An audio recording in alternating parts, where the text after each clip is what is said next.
Hello. I'm back with a walking podcast as I, again, strolling through the streets of London. So apologies if you get sirens or anything else in the background.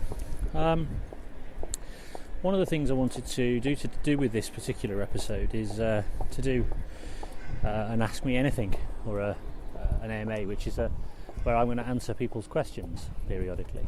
And I've had a few come in, but I'm just going to pick out one for this episode, and then if anybody else has questions they'd like resolving or issues that they're facing that they'd like me to tackle or address, either in this sort of podcast or in future episodes, then absolutely drop me a line at the website, thetalentequation.co.uk, and I'll do what I can, try and get through as many as possible.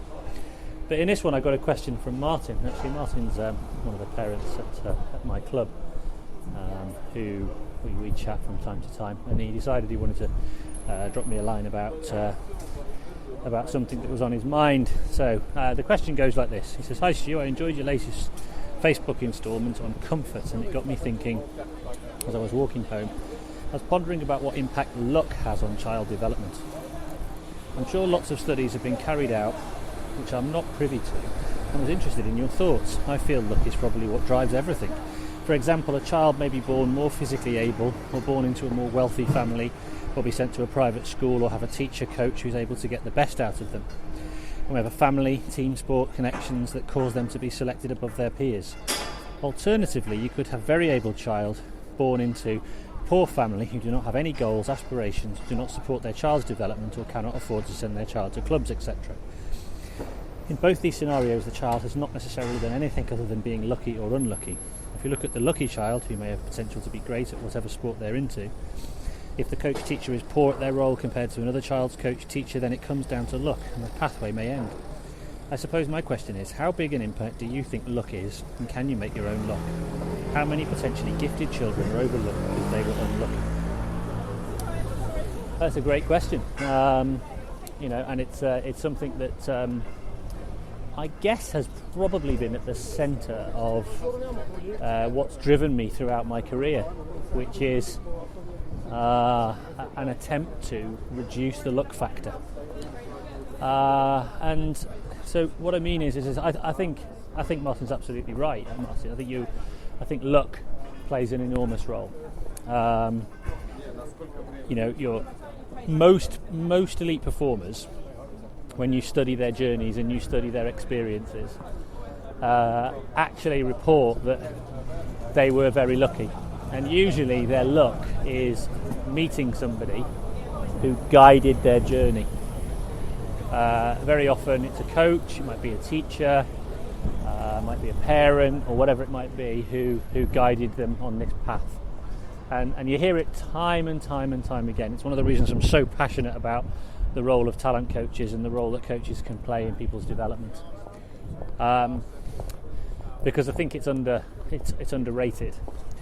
And I suppose the passion and the driver for doing what I do with the Talent Equation and working within the talent community and working with coaches, etc., a lot of that has been to try and provide enough information to people who are at the coalface, if you like, at the cutting edge of this particular scenario, and give them the relevant information, the relevant skills, the relevant, get them to understand the right kinds of behaviours and the values and approaches that they should take in order to give kids the best possible opportunity, and then help them create environments so we've got more environments where young people can thrive.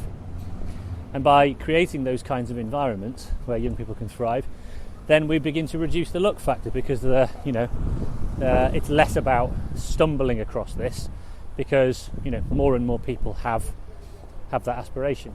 Now you might say that it's an impossible dream, and I suppose in lots of ways that it of course it is, but it doesn't necessarily mean it's not something worth striving for. And I think with the advent of social media, online learning, online information, it's never been better. There's never been a better time in terms of people being able to get the right kind of information and knowledge to be able to help them do this kind of job. So I, so whilst I do think, look, there is a role, I do think that there's things that can be done, or there's things that can mitigate luck, so that there's always an element, as with most endeavours in life, there's always an element of chance. There's always an element of somebody kind of having a series of fortunate events that lead them to being successful. If you read Malcolm Gladwell's book Outliers, it's a great indicator of that. It talks about a number of stories where, I guess, a series of environmental events contributed significantly to the success of a certain number of people. Bill Gates is a good example. Bill Gates,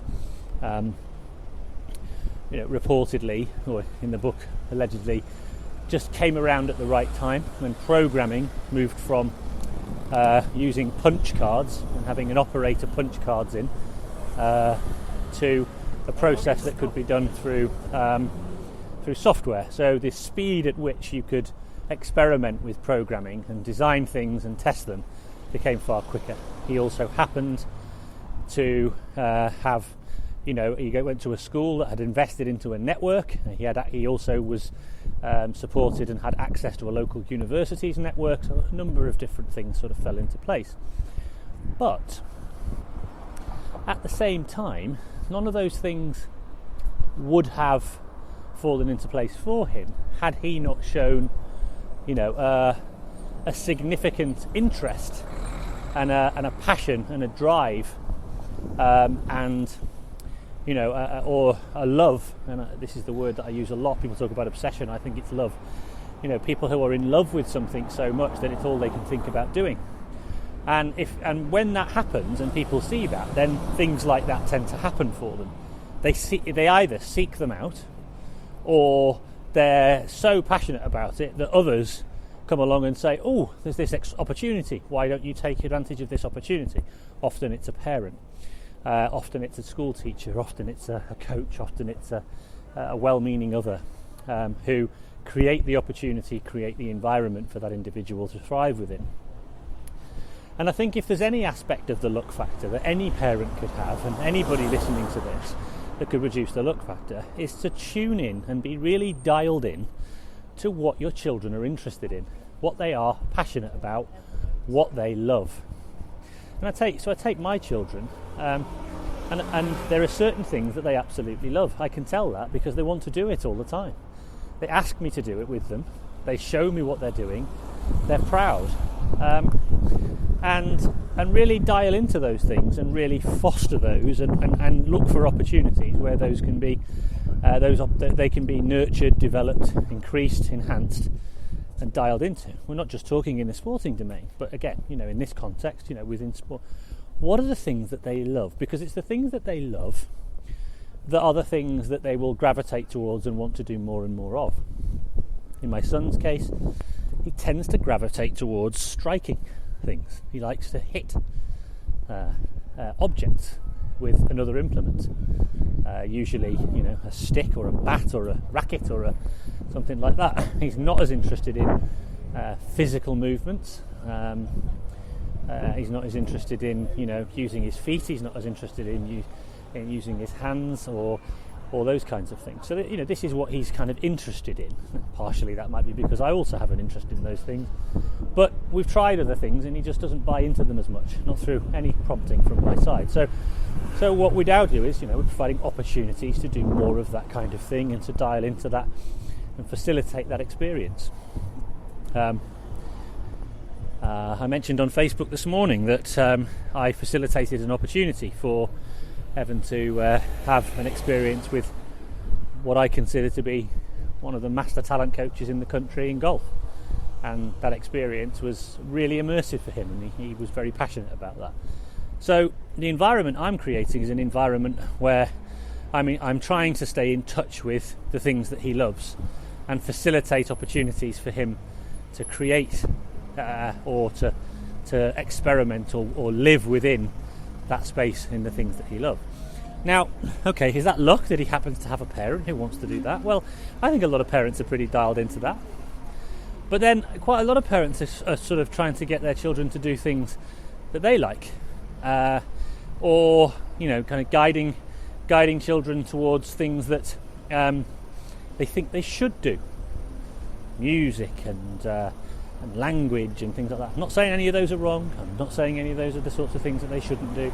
I think lots of those things are very important for a child's development and all those sorts of things. But do they love them? Do they really love them? And if there's anything about, I guess expertise, out with the 10,000 hours and Ericsson and all that, mumbo jumbo and the way that's been conflated. If there's anything we know about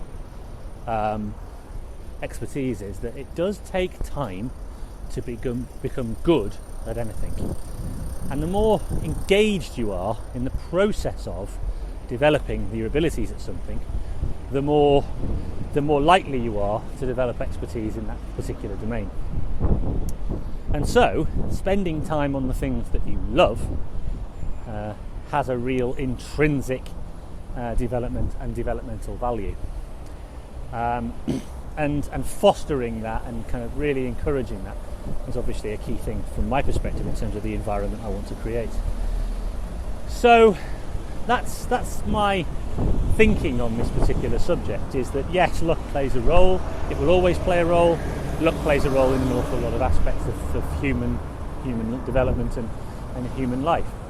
However, I think luck can be mitigated considerably if we have people who take the time to become a little more educated and foster a scenario which enables people to follow their passion, or as Sir Ken Robinson says, to find their element. So there you go. Hopefully that's of use. See you all again in the very near future. Don't forget to send me questions in, because I will do my level best to answer them. Get across over to the talentequation.co.uk, fling over an email, and I'll get to them at some point. I'll try to do more than one in an episode in the next, and be a little bit less long-winded, although as most of you know by now, that's a pretty difficult thing for me. But anyway, have a great time and see you again very shortly.